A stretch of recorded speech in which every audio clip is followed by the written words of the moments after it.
हे पृथ्वी और समुद्र तुम पर हाय, क्योंकि शैतान बड़े क्रोध के साथ तुम्हारे पास आया है, क्योंकि जानता है कि उसका समय थोड़ा ही और बाकी है।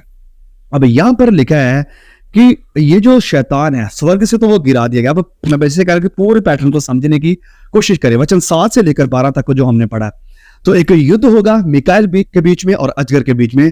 जब ये जो शैतान है, इब्लीस है, वो कंप्लीटली कट आउट कर दिया जाएगा, पूरी तरह से पृथ्वी के ऊपर गिरा दिया जाएगा। वो पूरा क्रोधित होकर पृथ्वी के ऊपर होगा। अब वो पूरा फोकस करेगा धरती के ऊपर नाश करने के लिए। क्यों? क्योंकि अब उसका समय जो है वो बहुत ही थोड़ा है।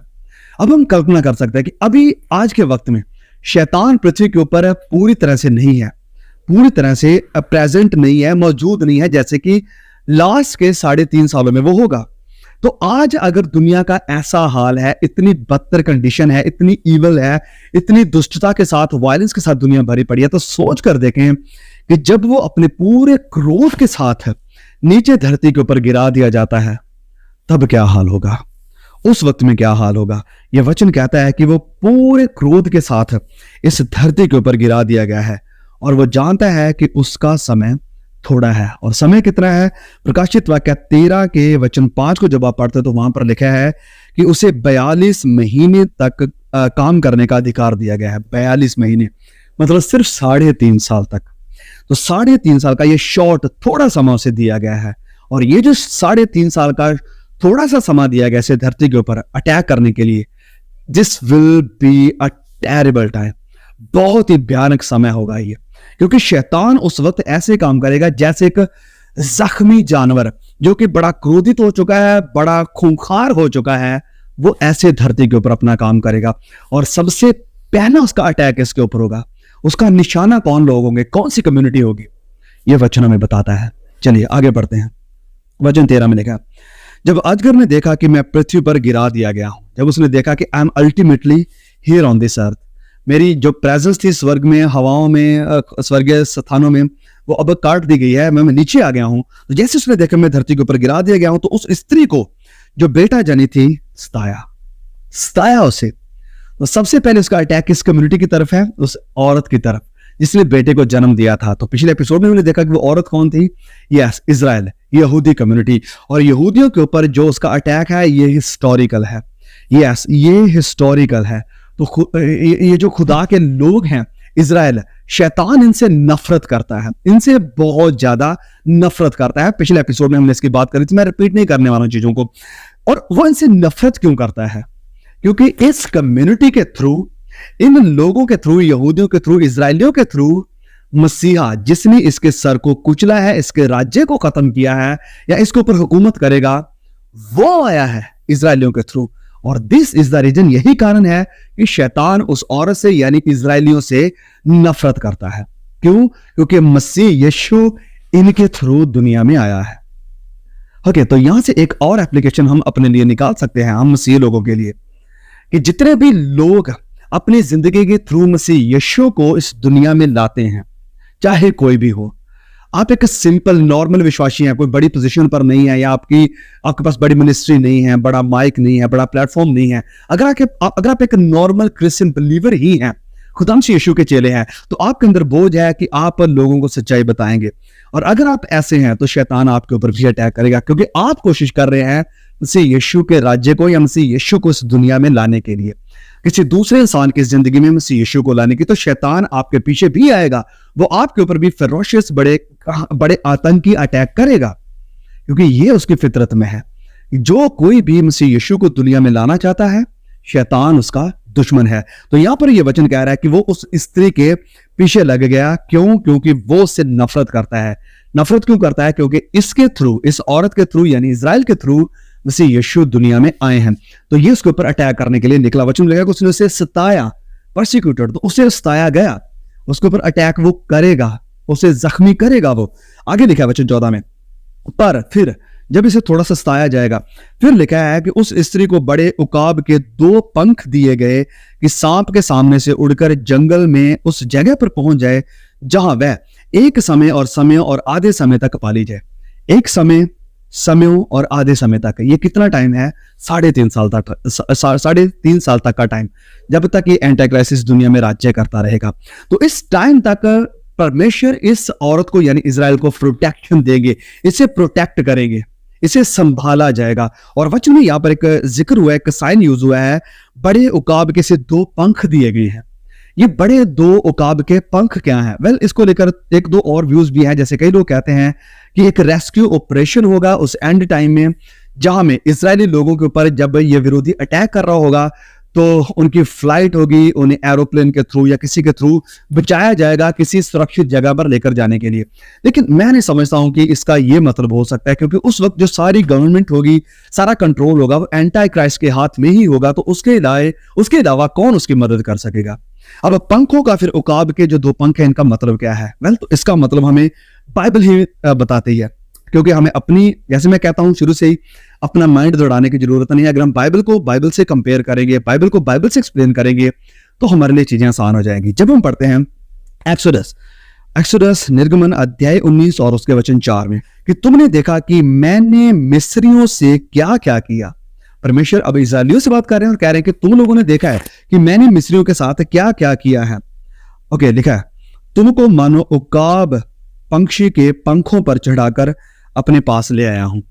तुमको जैसे उकाब पंक्षी के पंखों के ऊपर चढ़ाकर अपने पास लेकर आया हूं। अब क्या परमेश्वर ने सच में लिटरली ऐसा ही किया था इजरायलियों को मिस्र से निकालने के लिए? नहीं, ये एक सिंबॉलिक लैंग्वेज है। सिंबॉलिक लैंग्वेज परमेश्वर यूज कर रहे हैं कि मैं तुम्हें खुद प्रोटेक्शन देकर खुद लेकर आया हूं। मेरे प्रोटेक्शन के साथ तुम निकल कर आए हो मिस्र की गुलामी से। तो सेम ये जो सिंबॉलिक वर्ड है यहाँ पर प्रकाशित वाक्य 12-14 में भी यूज हो रहे हैं कि उकाब के 2 पंख दिए जाएंगे, मतलब परमेश्वर उन्हें बचाएगा, परमेश्वर उन्हें लेकर जाएगा सुरक्षित जगह पर, विल्डरनेस में, यानी इस जंगल में जहां पर वो सुरक्षित रखी जाएगी, उसे बचाया जाएगा। बिल्कुल वैसे ही जैसे निर्गमन की किताब में हुआ था।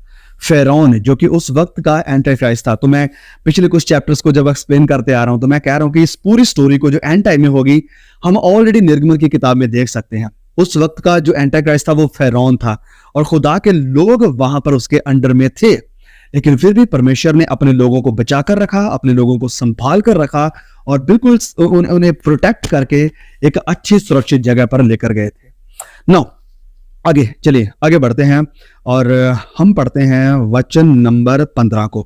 15 में लिखा है, ओके, और इस औरत का समय देखें कि कितने समय तक उसे वहां पर पाला पोसा जाएगा, उसे नरिश किया जाएगा। वचन कहता है कि समयों और आधे समय, यानी 3.5 साल तक का ये पीरियड है, और वही 3.5 साल तक का पीरियड जो एंटी क्राइस्ट को दिया गया है, शैतान को दिया गया है। ओके, आगे लिखा है वचन 15 में, और सांप ने उस स्त्री के पीछे अपने मुंह से नदी के समान पानी बहाया कि इस नदी से बहा दे। अपने मुंह से पानी के समान अपने मुंह से पानी बहाया है, एक नदी बहा दी है इसे खत्म कर देने के लिए, ताकि इसे खत्म कर दे। अब यहाँ पर पानी का जिक्र मतलब क्या है कि इसकी एक सेना है, एंटी क्राइस्ट की एक सेना होगी जिनका पर्टिकुलर टारगेट होंगे ये इजरायली लोग कि इन्हें कैसे भी करके ढूंढ कर खत्म करें। लेकिन वचन में 16 में लिखा है, परंतु पृथ्वी ने उस स्त्री की सहायता की और अपना मुंह खोलकर उस नदी को जो अजगर ने अपने मुंह से बहाई थी पी लिया। वो नदी यानी वो सेना जो अजगर की तरफ से आई थी, पृथ्वी ने उसे पी लिया। मतलब कि एक पर्टिकुलर लोग होंगे जो इजराइल की सपोर्ट में खड़े होंगे, या कुछ ऐसा होगा कि यह अद्भुत तरीके से होगा कि सचमुच खुदा का जो हाथ है वो काम करेगा और ये जो सेना होगी एंटी क्राइस्ट की वो खत्म हो जाएगी। ओके, हम लिटरली क्लियरली से नहीं जान सकते हैं, वो परमेश्वर के हाथ में जब होगा तब हम देखेंगे। लेकिन इसका मतलब ये जरूर निकल सकता है, जो चीज हम क्लियरली देख सकते हैं वो ये है कि ओके, सेना आएगी एंटी क्राइस्ट की इस इजराइल को खत्म करने के लिए, यहूदियों को पूरी तरह से मिटाने के लिए, लेकिन वो कामयाब नहीं होगी, उनकी मदद होगी और ये सेना खत्म हो जाएगी। आगे लिखा वचन 17, तब अजगर स्त्री पर क्रोधित हुआ। तब ये जो अजगर है ये बहुत ही क्रोधित हुआ इस कारण क्योंकि उसकी सेना को मार दिया गया है, क्योंकि वो जो इजराइल है उसे बचा लिया गया है, उसका पता नहीं चल रहा है वो कहां पर है, उसे मारा ने खत्म नहीं कर पा रहा है ये, तो इस कारण वो और भी ज्यादा क्रोधित हो गया है। अब ये क्रोधित होकर फिर क्या करता है, और उसकी शेष संतान से, स्त्री की जो शेष संतान मतलब जो बाकी उसकी संतानें हैं या बच्चे हैं या लोग हैं जो परमेश्वर की आज्ञाओं को मानते और यीशु की गवाही देने पर स्थिर हैं, लड़ने को गया और वह समुद्र के बारों पर आ खड़ा हुआ। तो अब वो स्त्री से यानी इजराइल से अपना मुंह फिराता है और घूमता है किन लोगों की तरफ, मसीहों की तरफ। यह वचन कह रहा है कि वो लोग जो परमेश्वर की आज्ञाओं को मानते हैं और मसीह यीशु की गवाही देने पर स्थिर हैं, जो डटे हुए हैं मसीह यीशु के लिए कि हम तो उसे ही अपना प्रभु कहेंगे, उसके सिवाय किसी के आगे सर को नहीं झुकाएंगे। तो यहां पर हम पहली बात तो दो ग्रुप्स को क्लियरली देख सकते हैं। एक ग्रुप है जिनके पीछे अजगर ऑलरेडी लगा हुआ था, यानी इस्राएली लोग, फिर इनका पीछा छोड़कर, क्योंकि वो देख पा रहा है कि इनके ऊपर मेरा कोई बस नहीं चल पा रहा है, वो लोग नहीं मिल रहे हैं, तो वो और ज्यादा आग बबूला होकर फिर मसीहों की तरफ मुड़ता है, एक दूसरे ग्रुप की तरफ मुड़ता है और उन्हें खत्म करने की कोशिश करता है। तो उसका जो स्ताव है परमेश्वर के लोगों के ऊपर वो कंटिन्यूड रहता है। और ये अब उसका स्ताव किन लोगों के ऊपर होगा? उन लोगों के ऊपर जो उसके सामने घुटना नहीं झुकाएंगे, उसकी मूर्ति को सजदा नहीं करेंगे और उसकी शाप को अपने हाथों पर या अपने माथों पर नहीं लेंगे। और इसका जिक्र हमें प्रकाशित वाक्य अध्याय 7 वचन 13 से भी देखने को मिलता है। प्रकाशित वाक्य अध्याय 7 वचन 13 में यूं लिखा है इन्हीं लोगों के बारे में, अब जिनकी तरफ शैतान मुड़ेगा, ये अजगर मुड़ेगा, उनके बारे में लिखा है वचन 13 में, रेवलेशन चैप्टर 7 वर्स नंबर 13। इस पर प्राचीनों में से एक ने मुझसे कहा कि ये श्वेत वस्त्र पहने हुए कौन है? ये जिन्होंने श्वेत वस्त्र पहने हुए हैं ये कौन लोग हैं और कहां से आए हैं? ये लोग कहां से आए हैं? तो मैंने यानी यूहन्ना ने कहा कि हे स्वामी तू ही जानता है, मुझे नहीं पता। तो उसने मुझसे कहा, उस प्राचीन ने यूहन्ना से कहा कि ये वह है जो उस महाक्लेश में से, जो ग्रेट ट्रिबुलेशन में से निकल कर आए। ये ग्रेट ट्रिबुलेशन कौन सा हो रहा है? जब शैतान आग बबूला है, जब वो जख्मी जानवर की तरह काम कर रहा है, इस फेरोशियस, वो भयानक हो चुका है। तो वचन लिखा कि ये उस महाक्लेश में से निकल कर आए हैं और इन्होंने अपने अपने वस्त्र मेमने के लहू के साथ धोकर श्वेत किए हैं। इन्होंने अपने वस्त्र जो है वो मेमने के लहू के साथ धोकर श्वेत किए हैं। फिर इनका जिक्र आगे वचन 15 में लिखा है कि इसी कारण वह परमेश्वर के सिंहासन के सामने है और उसके मंदिर में दिन रात उसकी सेवा करते हैं। फिर ये सेम लोग, ये सेम कम्युनिटी जिनके खिलाफ में अब ये अजगर होगा, इनका जिक्र हमें प्रकाशित वाक्य 20:4 में भी देखने को मिलता है। प्रकाशित वाक्य अध्याय 20 और इसके वचन 4 से लेकर 6 तक को जब हम पढ़ेंगे तो यहां पर ध्यान से सुने। इस कम्युनिटी के बारे में लिखा है कि फिर मैंने सिंहासन देखे और उन पर लोग बैठ गए और उनको न्याय करने का अधिकार दिया गया। मैंने उनकी आत्मा को भी देखा, मैंने उन लोगों की आत्मा को भी देखा जिनके सर यीशु की गवाही देने और परमेश्वर के वचन के कारण काटे गए थे। जिनके सर परमेश्वर यीशु की गवाही देने के लिए और यीशु के नाम के कारण, उसके वचन के कारण काटे गए थे। ये कौन है लोग? लिखा है कि जिन्होंने ना तो पशु की, ना उसकी मूर्ति की पूजा की और ना उसकी शाप अपने माथे या अपने हाथों पर ली थी। तो ये वो लोग हैं जिन्होंने शैतान की पूजा नहीं करी, उसकी मूर्ति की पूजा नहीं करी और उसकी शाप को, उसके मार्क को अपने हाथों पर या अपने माथों पर नहीं लिया। आगे लिखा है जीवित होकर मसीह के साथ 1000 वर्ष तक राज्य करेंगे। तो ये जो लोग हैं ये फिर जिंदा होंगे, उठा दिए जाएंगे जब प्रभु यीशु की तरफ से आवाज नहीं आएगी कि आओ मेरे पास आ जाओ। तो ये इनके अंदर जिंदगी का सांस आ जाएगा, जैसे अध्याय 11 में हमने पढ़ा था 2 गवाहों के बारे में। तो फिर ये उठा लिए जाएंगे और फिर ये लोग 1000 वर्ष तक मसीह के साथ राज्य करेंगे। कौन है? जो महाक्लेश में से निकल कर आए हैं, जिन्होंने एंटी क्राइस्ट की पूजा नहीं करी है, जिन्होंने अपने माथे के ऊपर इस एंटी क्राइस्ट की छाप को नहीं दिया है। तो जब प्रभु यीशु से अपना राज्य करने के लिए इस दुनिया पर उतरेंगे, शैतान को कैद कर लिया जाएगा अथाह कुंड में, तब ये सब लोग प्रभु यीशु के साथ हुकूमत करेंगे। ये लोग जो महाक्लेश से निकल कर आ रहे हैं, ये वचन क्लियर कर रहा है, मेरी अपनी इंटरप्रिटेशन कुछ भी नहीं है। यहां पर आगे लिखा है वचन 5 में, जब तक ये 1000 वर्ष पूरे ना हुए, जब तक ये जो 1000 वर्ष है ये पूरे नहीं हुए, कौन से 1000 वर्ष? प्रभु यीशु मसीह के पूरे ना हुए, तब तक शेष मरे हुए ना जी उठे। ये तो पहला पुनरुत्थान है। जो बाकी मरे हुए हैं वो जी नहीं उठेंगे जब तक ये 1000 वर्ष पूरे नहीं होंगे। बाकी कौन? वो सब लोग फिर जिनका न्याय होगा अल्टीमेटली परमेश्वर के सिंहासन के सामने। वो बाकी सब लोग जो गैर मसीह हैं, जिन्होंने उसके ऊपर विश्वास नहीं किया, बाकी सब लोग वैसे ही रहेंगे। सिर्फ राज्य कौन करेंगे? वो लोग जो मसीह यीशु का भय मानते हैं, वो लोग जो महाक्लेश से निकल कर आए हैं।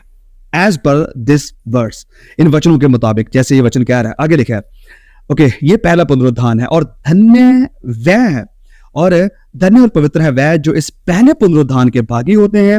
ऐसों पर दूसरी मृत्यु का कुछ भी अधिकार नहीं है, पर वह परमेश्वर के और मसीह के याजक होंगे और उसके साथ 1000 वर्ष तक राज्य करेंगे। तो यहां अध्याय 12 में जो लास्ट वचन है वो कहती है कि शैतान इस स्त्री की शेष संतान की तरफ मुड़ा है, उन्हें सताने के लिए, उन्हें मारने के लिए, उन्हें परसिक्यूट करने के लिए, और वो उन्हें मारेगा। उनके ऊपर ऐसे लगेगा कि जैसे उन्हें मारकर वो जयवंत हो रहा है, लेकिन अल्टीमेटली वह लोग अपनी जान देकर भी जयवंत होंगे, अपना खून बहाकर भी जयवंत होंगे। क्योंकि परमेश्वर ने कहा कि जब तुम इस दुनिया में हो तो तुम्हारे ऊपर यह सताव आएगा, तुम्हारे ऊपर पीड़ाएं आएंगी, वह तुम्हें पकड़ेंगे, तुम्हें पकड़वाएंगे, जेल खानों में डाल देंगे और तुम्हें मार भी देंगे, लेकिन धीरज धरो, मैंने संसार को जीत लिया है। प्रभु यीशु ने संसार को कैसे जीत लिया था? अपनी जान देकर। उसे भी मारा गया। शैतान ने जब उसे खत्म किया, सारे प्लान, सारी योजनाएं, सारा षड्यंत्र रख के, शैतान को लग रहा था, बाकी उस वक्त के जो याजक लोग थे या उस वक्त की जो सेना थी, उन्हें लग रहा था कि हम इस यीशु को खत्म कर रहे हैं, हमेशा के लिए इसका इतिहास मिट जाएगा। लेकिन उसे नहीं पता था कि उसे मारते हुए वो उसे जयवंत कर रहे हैं, क्योंकि प्रभु यीशु जयवंत हुए।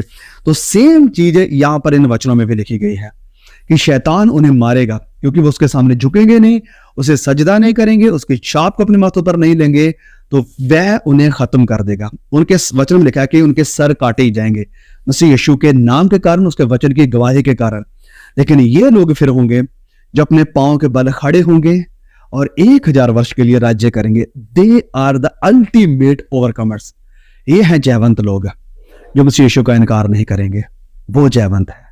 जयवंत वो नहीं जिस धरती के ऊपर 1000 वर्ष भी जिंदा रह रहा है, लेकिन वो पाप के साथ समझौता कर रहा है, शैतान के साथ समझौता कर रहा है, शैतान की शाप उसके माथे के ऊपर लगी हुई है। वो जयवंत नहीं है, वो ऑलरेडी हार चुका है, वो आत्मा में ऑलरेडी हार चुका है। जयवंत वो है जिसने अपने प्राण देने तक भी विश्वास को नहीं छोड़ा, प्राण देने तक भी मसीह यीशु के साथ वफादार रहा है। तो वचन में प्रभु यीशु ने सेम चीज कही है कि प्राण देने तक विश्वास योग्य यानी वफादार रह, तो मैं तुझे जिंदगी का मुकुट दूंगा, तो तू ओवरकमर होगा, ओवरकमर होगा। परमेश्वर इन वचनों के द्वारा आपको बहुत ब्लेस दे। और मेरे प्रियो, मेरे भाइयों बहनों, मैं जानता हूं कि जब हम इन अंतिम दिनों के में इन सारे वचनों को पढ़ते हैं, प्रकाशित वाक्य को, मत्ती 14 को, पहला थिस्सलुनीकियों 4 को या पहला कुरिन्थियों 15 को पढ़ते, तो हमें देखने को मिल रहा है कि वो अंतिम दिनों की जो निशानियां थी वो सारी पूरी हो रही हैं। तो अगर हमें तैयार होना है, जयवंत होना है अल्टीमेटली, तो कभी भी कोई खिलाड़ी जिस दिन मैच होता है उस दिन मैदान में आकर जयवंत नहीं होता है, उसके लिए वो पहले तैयारियां करता है। हमारी भी आज पहले से ही तैयारी होना बहुत जरूरी है, ताकि जब वो परीक्षा आए, जब वो टेस्ट आए, तो हम उसमें खड़े रह सके। आज छोटे छोटे कंप्रोमाइजेस को ना कहना सीखें, प्रभु यीशु के लिए खड़े होना सीखे, चाहे कुछ भी हो जाए, चाहे कुछ भी हो जाए। सो इन वचनों के दौरान प्रभु आपको बहुत ब्लेस करे। प्लीज प्रकाशित वाक्य की पूरी प्लेलिस्ट को आप हमारे चैनल पर देख सकते हैं। अपने भाई बहनों के साथ शेयर करें और भी लोगों को बताएं, ताकि हम मिलकर प्रभु के वचनों को सीख सकें।